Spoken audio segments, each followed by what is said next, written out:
Now, good afternoon and welcome to this class. Today we are handling topic 8 part B. We are handling topic 8 part B.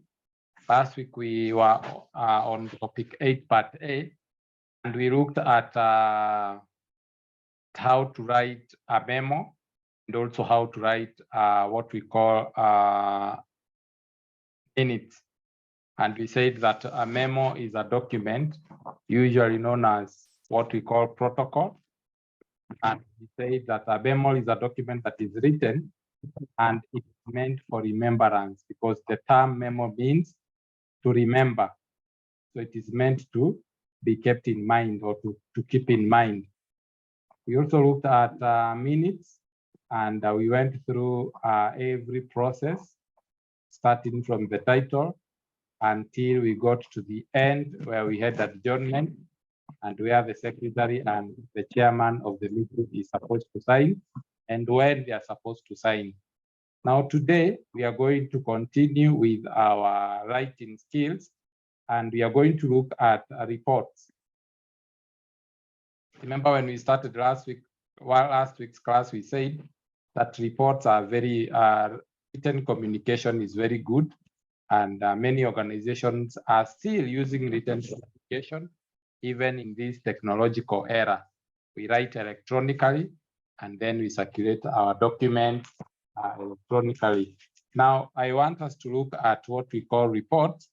And when you talk about a report, in a report, you give your audience an account of what you have learned or done. So a report is simply a document showing things that have been done. For example, we have various reports, and reports are so many. Reports are so many. For example, maybe you are a supervisor and you have been told to take some students for a tour in Mombasa, for a 3-day tour.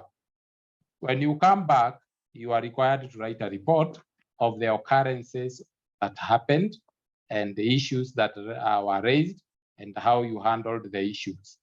That is a report.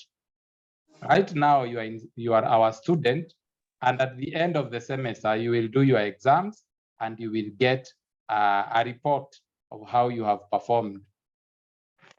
We also have reports such as, for example, you are working in a hotel, and some people ate food from your hotel and they got admitted because of food poisoning. As a manager of that hotel, or as an owner of that hotel, you will be required to write a report explaining how and what happened. So reports, there are so many. Reports, there are so many. Like, for example, you are a supervisor of a certain building, and maybe, for example, one of the workers faints and dies. The police will require you to write a report explaining what happened. So reports, there are so many. We have so many reports, and reports are actually meant to give an account of what happened.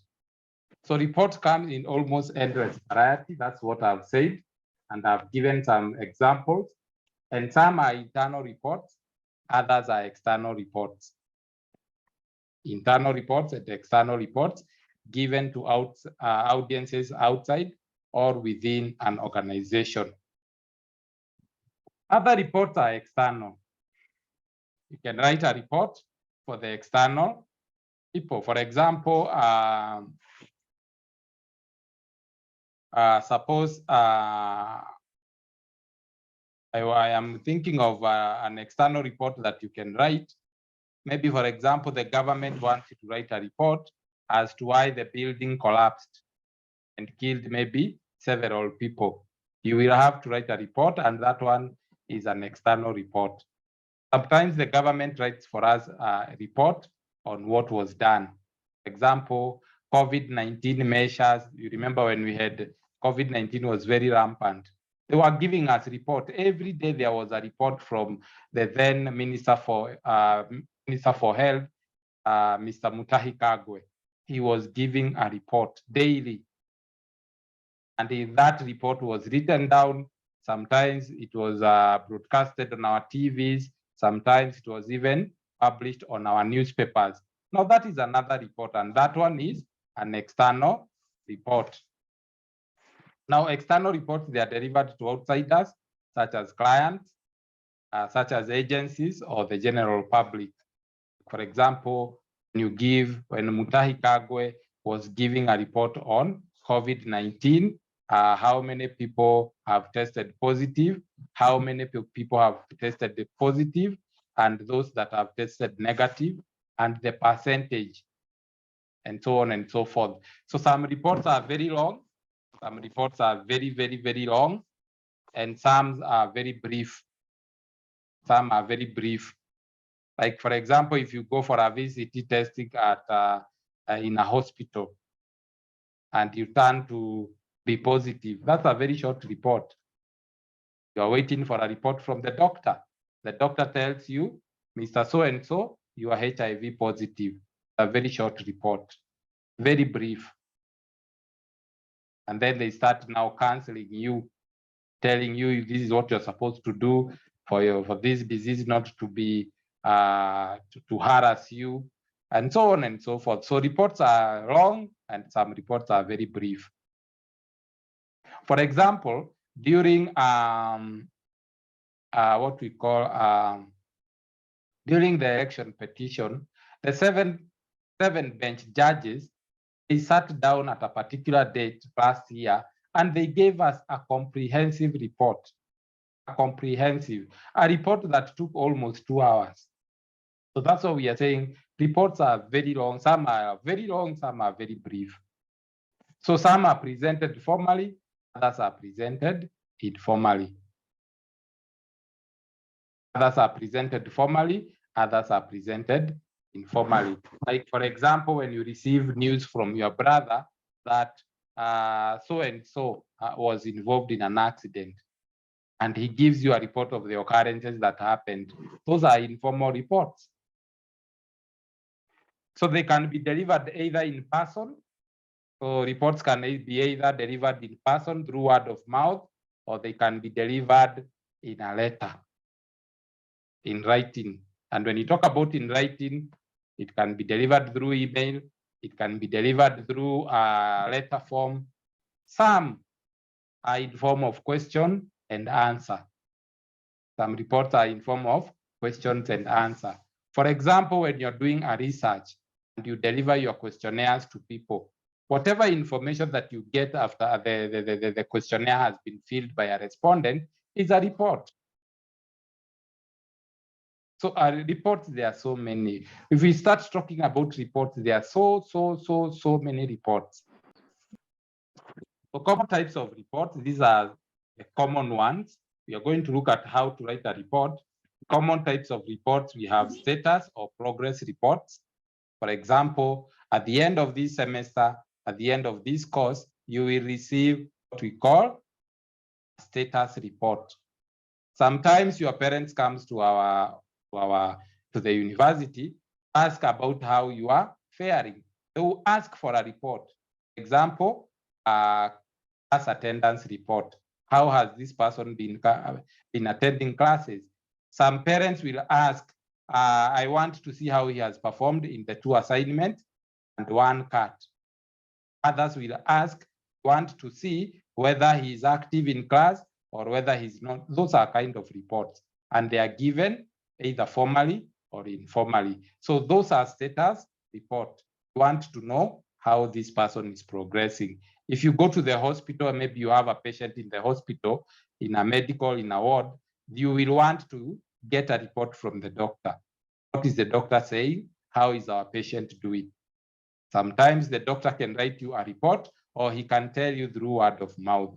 So this type of, when you talk about status report, this is a form, it's both the most common type, a very brief, a very clear, and they are added to the point. So the following format is usually used, like review the project purpose, set the current status of the project, and identify obstacles you have encountered and attempt you have made to overcome them. So in general, today, I want us to look on at how we can write a report. All these readings that are in this particular handout, this is what you will read by yourself. What I want, I'm saying that what I want most is for you to understand how a report is written. Once you know how a report is written, then I think you are good to go. The rest of the reading that I have placed here, you will read it on your own.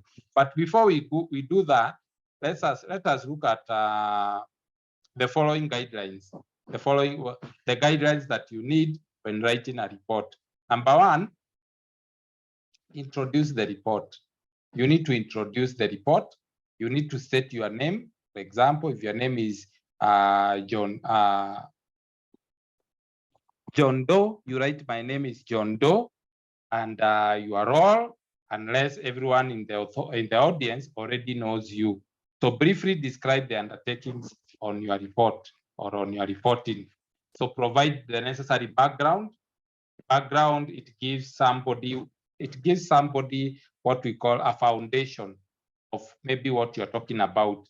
For example, if it is a report about some customers who ate your food in the restaurant, and they fell sick, and sometimes some did what we call lost their lives, then you provide the necessary background so that people can understand what you are talking about. Tell us where you are coming from. Don't just say tell us, give us the basis. Tell us even what your company is there for. Maybe your company is there for what? For outside catering. Maybe your company is there to manufacture something else, but it was involved in doing what? Supplying food or preparing food that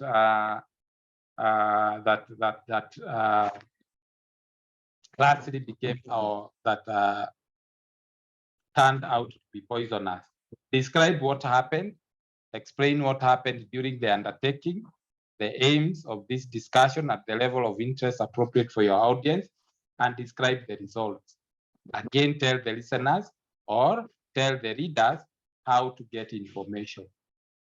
Because people might want to ask you questions. You have written a report, include your details. For more information, contact this number.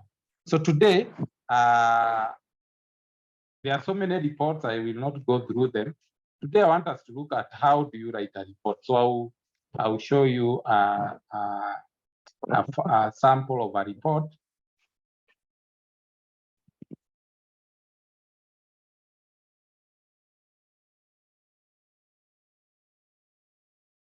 There is a sample of a report. I hope you can see my screen. Let me talk to one of you.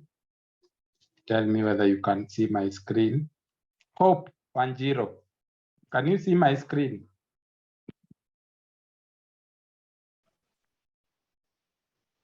Hope we can't hear you. I saw you.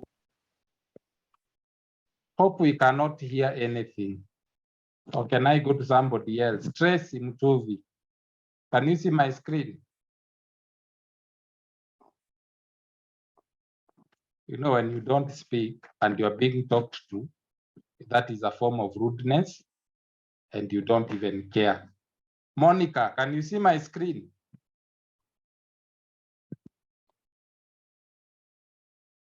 Anyway, you don't want to talk, let me proceed.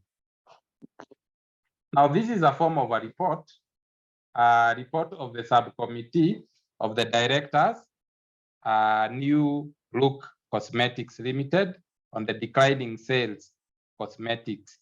So when you look at this report, it is from the directors of New Look Cosmetics Limited on the declining of sales of cosmetics. So in other words, the director is writing a report to explain why there has been decline of sales of cosmetics. So he comes up with what we call terms of reference or introduction. So in your report, whenever you are told to write a report, make sure that you have an introduction. Why an introduction? So that people can understand where you are coming from. And even if I was not there, If you write a report and you're sending it to someone in Mombasa, and that person reads, he will understand what the issue is all about. So the terms of reference or introduction. So here he says that the members of the subcommittee were appointed in accordance with the following resolutions adopted by the board of directors in the board meeting held on 10th January 2020. So the subcommittee be appointed to study the cause of the declining sales of cosmetics produced by the company or and to make recommendations for the promotion of sales.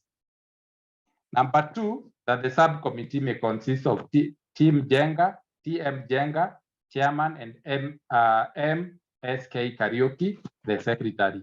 Now, this is a committee that was appointed to investigate the issue or why the sales were declining.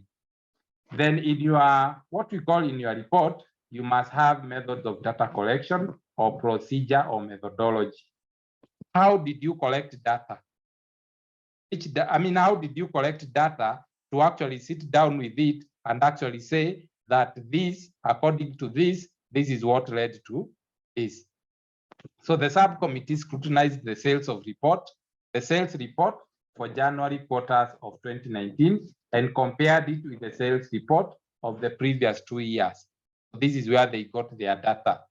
Number two, they circulated the questionnaires among nearly 1,000 actual users of the company's product to ascertain their views. So this is where they got their information. And number three, they did what?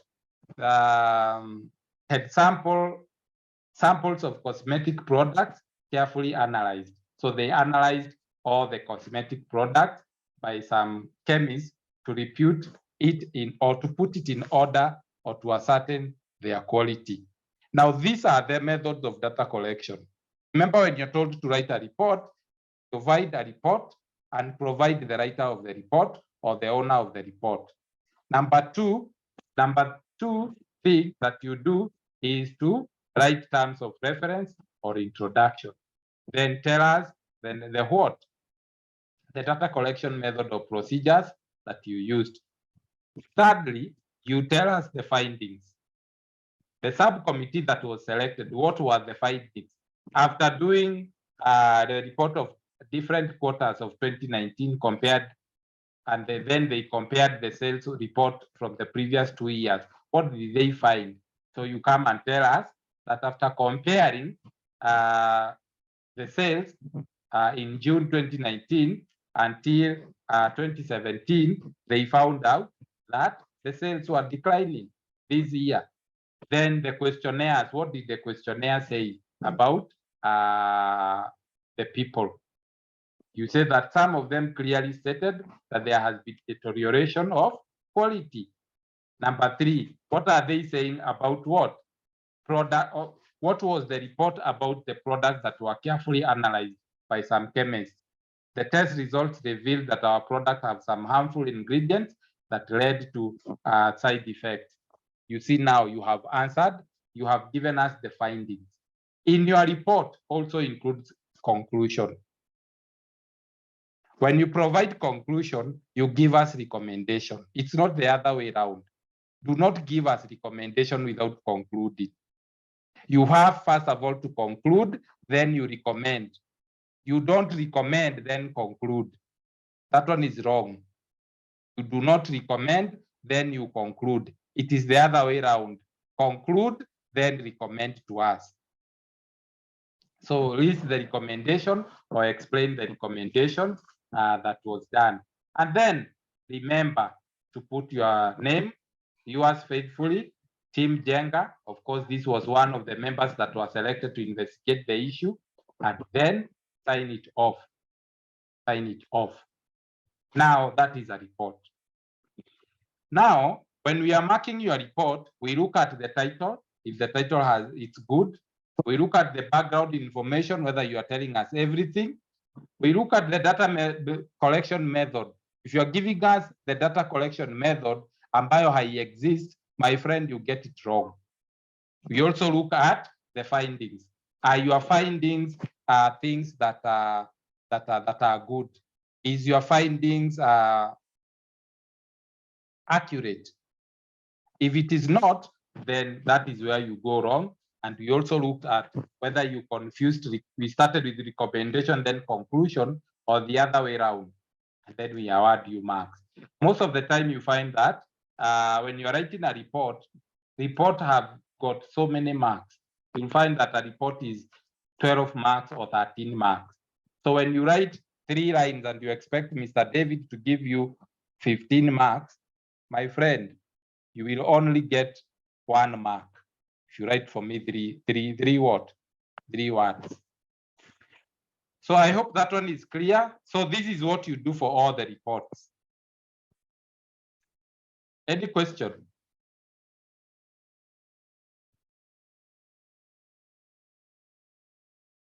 If there is no question, I want us to go to something else. And what I'm going to is what we call letters. I'm going to look at letters. And we have so many letters. We have so many letters in the world that you can write.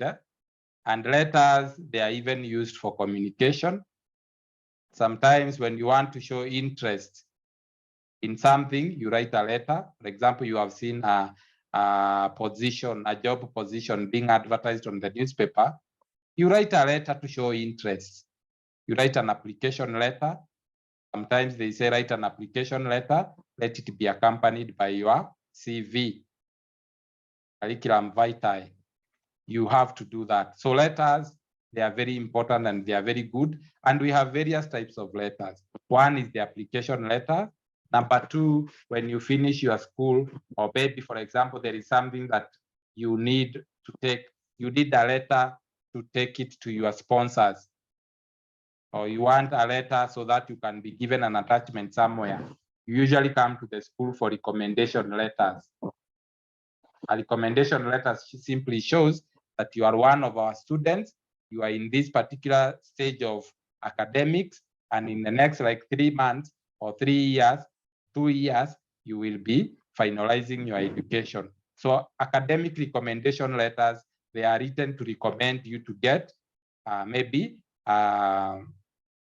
a certain favor or a certain promotion somewhere, or maybe a certain job somewhere. Then we also have application letters. Application letters are the ones that we write, especially when we want to apply for a job. We want to apply for a job of maybe assistant secretary, maybe a prominent person. Then they write for you qualifications that something like that. So you have to write an application letter to show interest in that particular position. Then there is what we call appreciation letters. If somebody has done a good job for you, you write for him an appreciation letter, appreciating him for the job that he has done. Sometimes you can do that. We also have business letters. We also have business thank you letters. Sometimes somebody can write you, or a business can write you, or an organization can write you a letter to thank you for the good thing that you have done or for the support that you have provided them with. Then there is candidate rejection letters. Candidate rejection letters.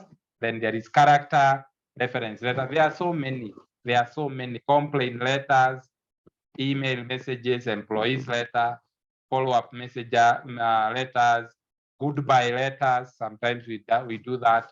Then we also have inquiry letters. All these letters, I will put them into one because all of them, they follow the same format. So the only letter that we are going to look today is what we call cover letter.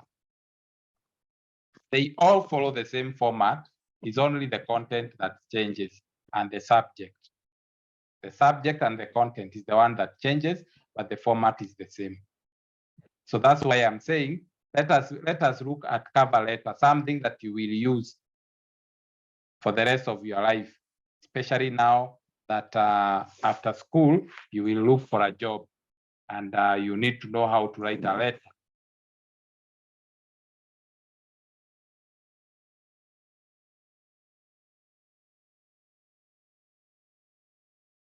So I'm sharing my screen.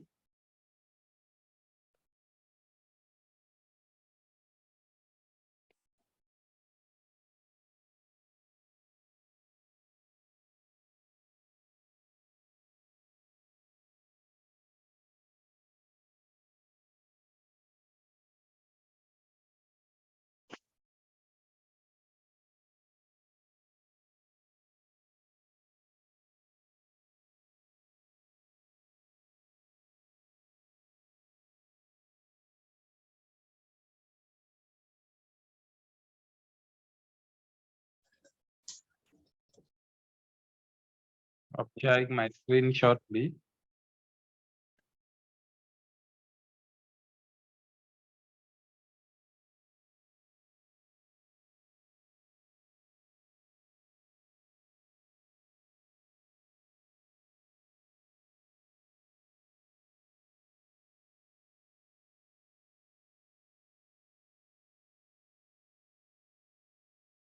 Now, this is our application letter. Remember, this is a sample.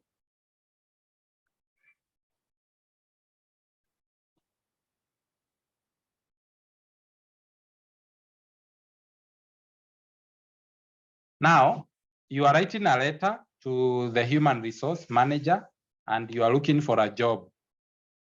Assuming that Canopy Enterprises, I don't know what it does, it has advertised a job and you want to apply for that job. So the first thing that you do is that you have to write there where you are sending the letter. The first thing that you do, you need to provide addresses of where you are sending the letter. Then the next thing that you do, I think this one they have missed it, is you have to write what? Your addresses.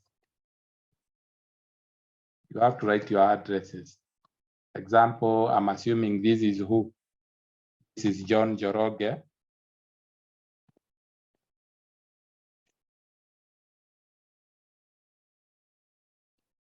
This is John Njoroge.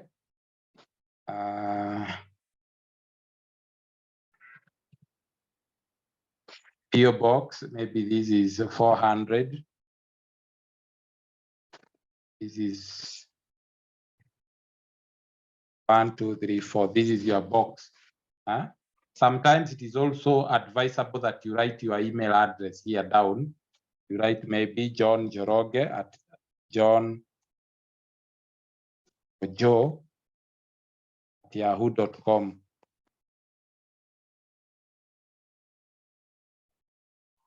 Also, it is good that you write your telephone number. This is email. Write your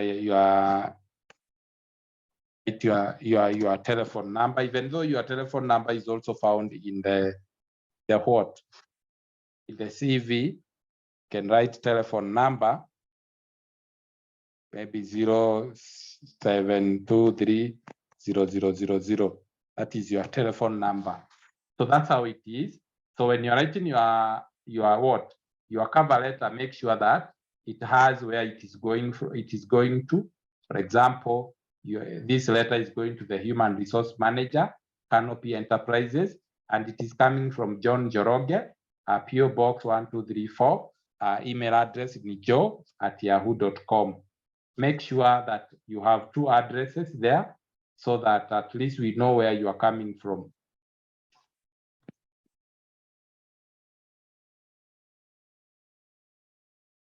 Once you have all that, the next thing that we do is that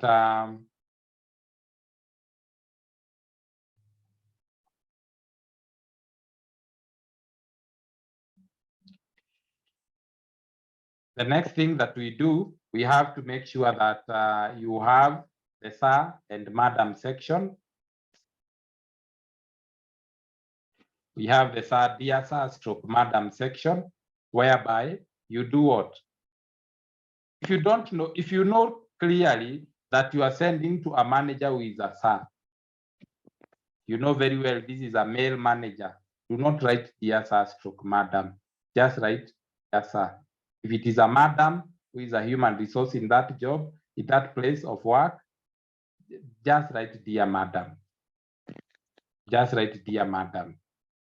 One, okay, 1, 2, 3. To remove them.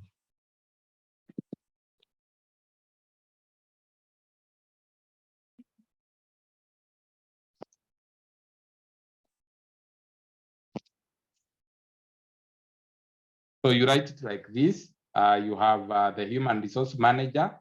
You have dear sir, stroke madam. So when you write dear sir, stroke madam, it means that you don't know whether the HR is a madam or a sir. That's why you write like that. Then you need to have what we call the subject or or ref. The job was application for communications manager. Then you write, I'm writing to express my interest in being good, in being a communication manager, or my interest for the position of communication manager at Canopy Enterprises as advertised recently, and submit my application for the same. Some organization will tell you it is good to tell us where it was advertised, as advertised recently in your website, tell us even the date, so that the manager will know very well you visited the website, or on the Daily Nation, Sunday Nation in page 15. That one is okay, so that these people know very well that truly speaking, that is where you got the job. So then after that, tell us the qualification. I have master's degree in communication studies, that specialized public relations from University of Nairobi, and a bachelor's of communication and media, Egerton University. Already you have told us what you are, who you are. And from there, explain about yourself. Talk good things about yourself, because you are selling yourself. It's like being given a phone from a known brand. Let's call it the brand X, and you're told to sell this phone. You are going to talk very good things about the phone. You will never talk negative thing about the phone. Then you tell us, I am currently a communications officer at Committee of Red Cross, and I previously worked with .Connect Africa as a media communication assistant, where I was tasked with capturing ongoing activities and development of sharing diverse online publication. You tell us, you give us information. Then after giving us information, tell us, include this particular thing, and say that my CV and certificates are attached, and I look forward to discussing the position with you further. Then you write, you don't write, if you write yours faithfully, it simply means that those people knows you. Like for example, if you work in a company and there is a promotion or there is a job that has just arisen from that company, you write yours faithfully. Yours faithfully. If you are applying for a job for a company that doesn't know you, from company A to company B, then you write yours sincerely or sincerely yours. I hope that one you have gotten it. Don't write faithfully yours. Faithfully yours is when you are applying for a job and the company you are applying for, they know you very well. You are one of their employees. There is a job that has arisen internally. But if you are applying maybe to Safaricom, you have never worked there, nobody knows you. Don't write yours faithfully. Write sincerely yours or yours sincerely. Then you sign your letter and then you write your full names. So if you had written Joseph Mutuku Mwendwa and you don't repeat the name here. So you just start with PO Box, because that is called repetition. So if you finish with, for example, yours faithfully, Joseph Mutuku, then you don't have to start. When you're writing your address, you write your name again. It is a repetition, so don't do that. Any question in writing that particular letter? Remember, you write very good things about you. Write very good things about you. Never, yes, Abditifa, you have a question. Abditifa, you have raised your hand. Do you have a question?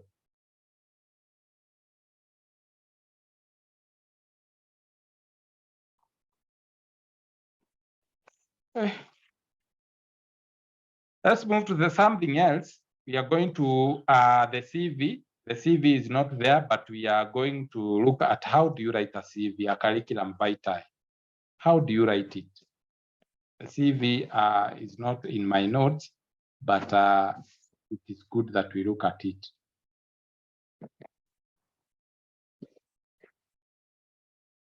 So let's look at a sample of a CV.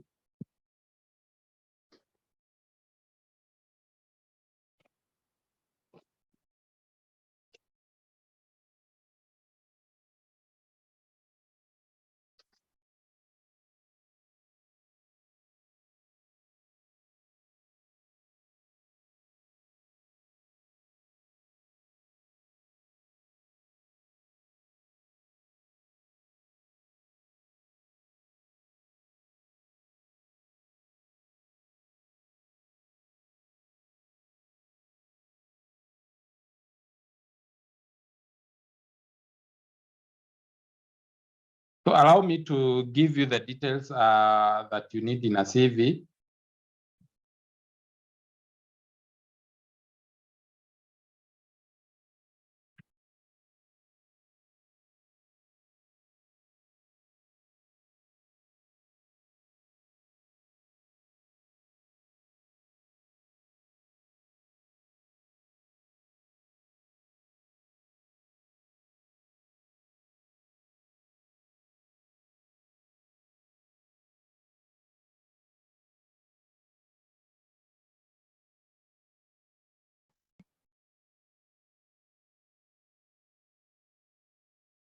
So when you're talking about a CV is the next thing that you're supposed to write that is supposed to be accompanied by your cover letter. And a CV is a summary of personal details. You're giving a summary of your details or about someone and the qualification and the experience one has in a summary form. For example, some first thing that you need to have is that in a CV, when you're writing a CV, you need to have personal details. That is your names in full, your contact details, your date of birth, your telephone, your address, and your marital status. Next thing, you need to have education and training. You need to have employment experience. You also have to have general interests and hobbies, and then referees. When you're selecting referees, make sure that you have provided full box numbers, you have provided full numbers, their full titles, and do not include your brothers or your sisters or your relatives, but you can include someone that we have worked with for a long time.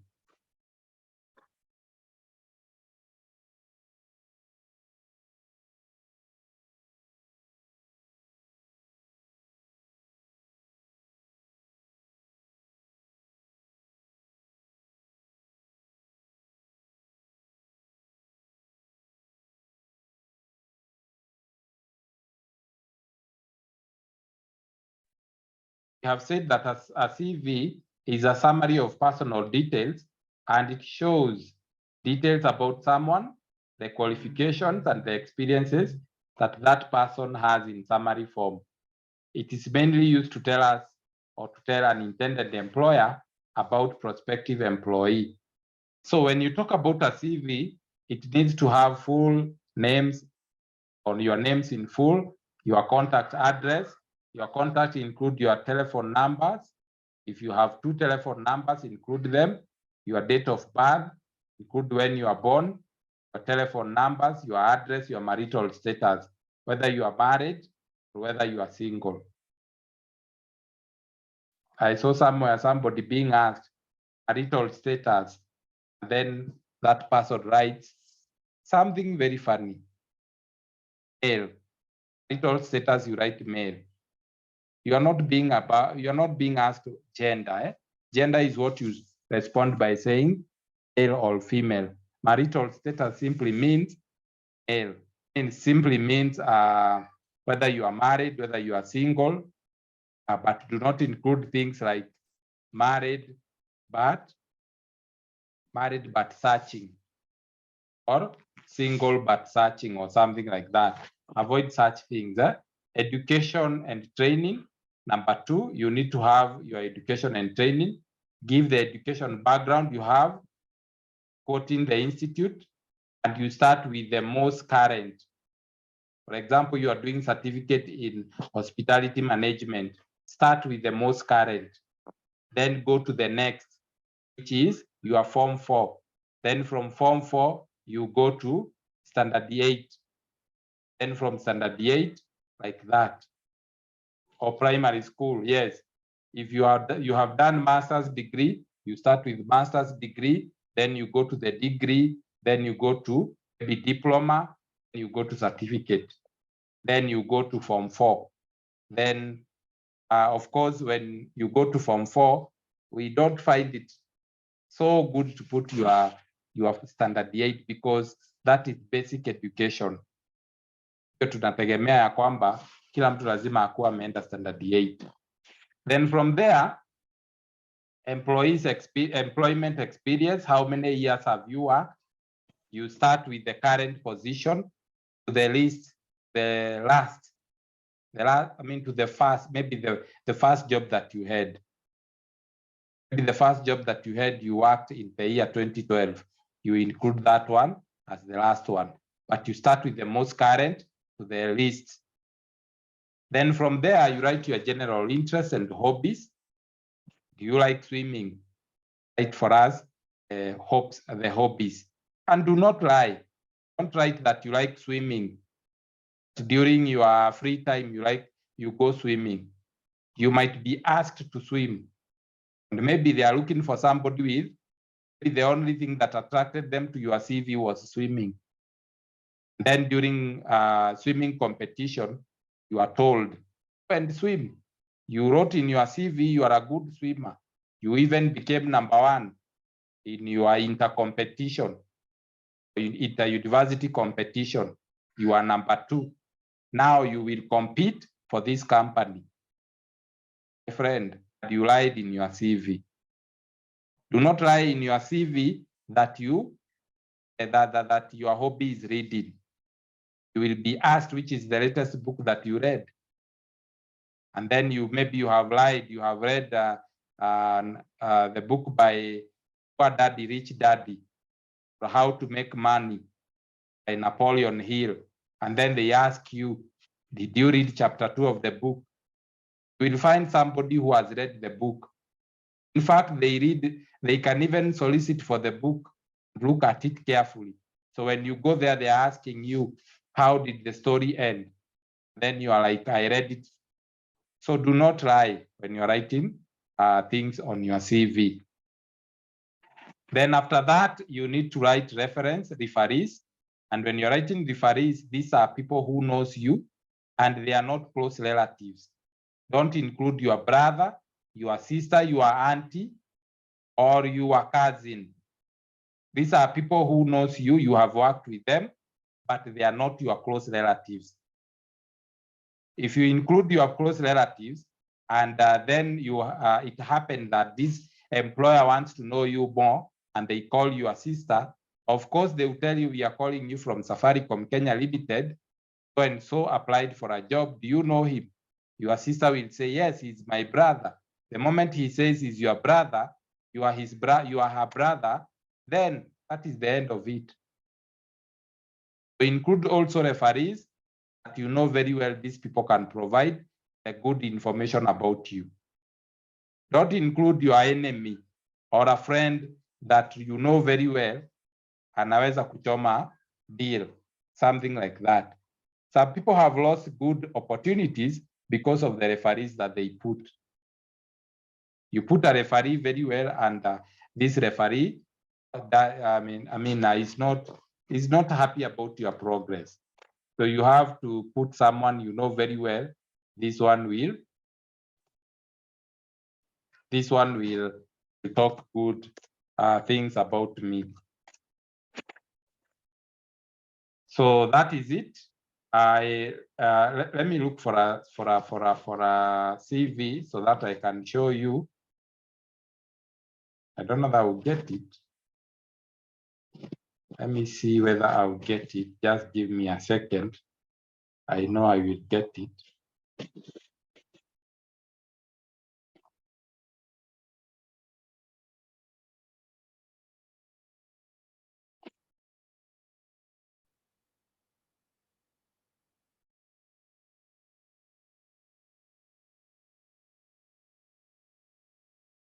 So I'm sharing it right now.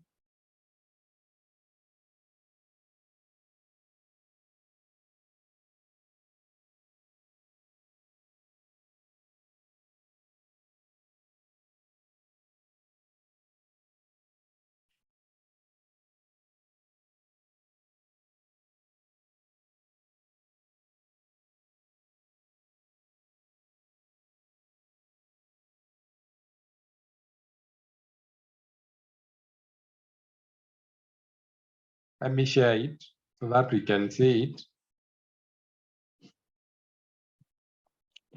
Now that is an example of a CV. That's an example of a CV. I hope you can see it. Now, when you look at that curriculum vitae, you can see what I was talking about. You need to include your name and your names in full. That's someone who wrote that particular CV. He has even written the box number and then the telephone number. He has included the telephone number and the email address. You can see he has put even the email address so that when the employer wants to call you, he will not struggle looking for your contacts. Your contacts ndizo zimeapia pale mbele, your full names and everything. He will get them instantly. He will get your address instantly. Then from there, we have what we call personal data.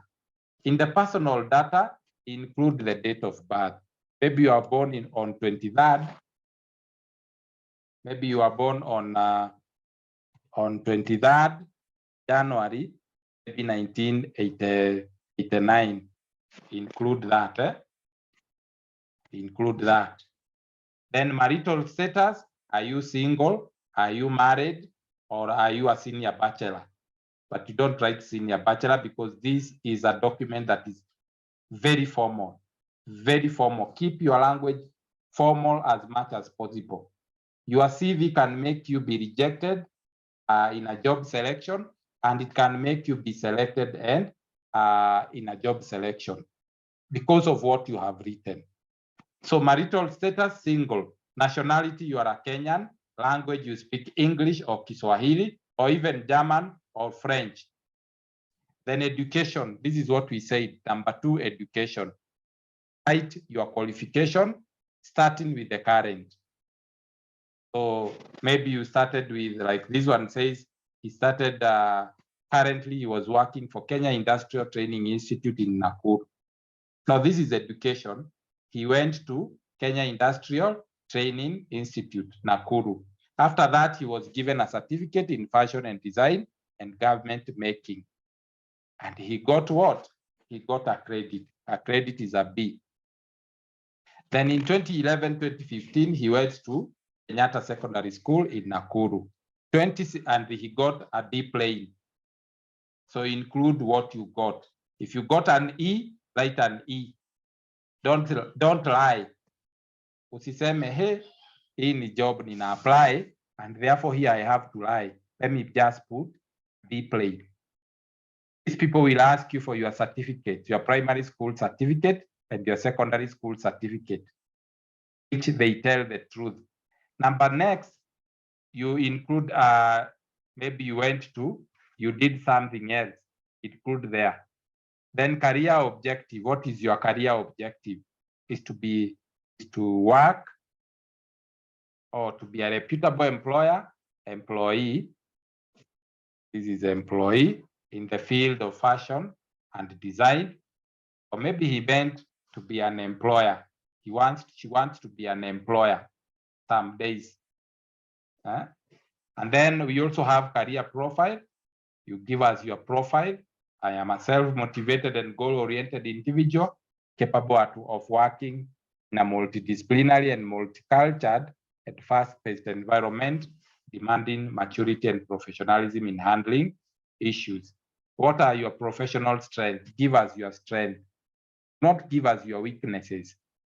I said, when you are selling a phone that has just arrived in Nairobi or in Kenya, and you want people to buy, you only give the positive side. So consider yourself as that particular product. So give us your strength, not give us your weaknesses. If they want to ask you about your weaknesses, Let them ask you when you get to the interview. So then we also have what we call working experience. Tell us working experience and your roles and responsibility, starting with the most current, the least current. Then in your hobbies, list them down. Your extracurricular activities, when you're in college, maybe in your university, when you're in high school, or maybe when you're in primary school. Do not lie about this, because you might find yourself, maybe they have a very good football team, a winning team, then they include you there based on your CV. Do not write anything about your CV. And when you're writing your reference, I have said, include the title of the person. Maybe Susan Mogore was the manager. Was the manager. You write manager. You write their manager and company name. This is company. Or manager, you write manager. After manager, you write what? Come here, you just write the manager or manager, Susie, fashion design. So we know very well that this is manager of that particular organization. Then you write their phone numbers and even their contacts, like what we call PO box. Write them down. Her email address. Secondly, Lilian Ochieng, who was she? She was head of department or a lecturer. Okay, she has included that is a lecturer. Again, when you're writing your reference, your referees must be maximum, they must be 3. Not go beyond 3. Not go beyond 3. Include people that knows you very well. Include people that when they are called upon to speak about you, they will speak very good things about you. Include people that you know very well. These are good people. And don't include people without their knowledge. Not include there Mr. David Maina, and I don't know. So when they call me, I'll tell you, yeah, I don't know that person. Because why did you include me as your referee and you never told me? So that's how you lose jobs, because these people they call. Sometimes back I was called by a company. They were asking me, do you know so and so? Can you give us a brief explanation of who this person is? And you explain. Tell them this is a student. This is a student who does media, is very good in media, very polite, very, very energetic. You tell him to do this, he will always deliver it on time. X, Y, Z, you give them the story about this journalist or this particular student. What if you included me without knowing? I receive a strange call from XYZ company. You know David Mugo. I do not know him because I don't know. You never told me. So include people when they know that you, let them know that you are my referee, my CV. Then send the same copy to them. Send that copy to them so that they stay with it and go through your CV and understand you better. So that when they are called by your company, XYZ, they will be able to tell everything about you. Don't assume that I know David Mugo. David Mugo, I know him as my student. Anything beyond that, I don't know. So if he gives me his CV, I'll be able to now understand who David Mugo is. And if a company calls me, I'll be able to answer all the questions. Or I'll be able to answer questions based on my understanding about that particular person. So that's how you write a CV, unless you have a question about CV writing and cover letter writing and also report writing. Any question?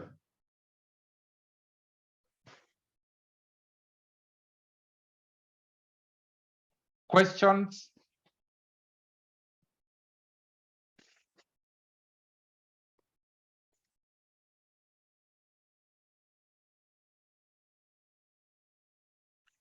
No question. So if there is no question, then next week, is it next week? Yes.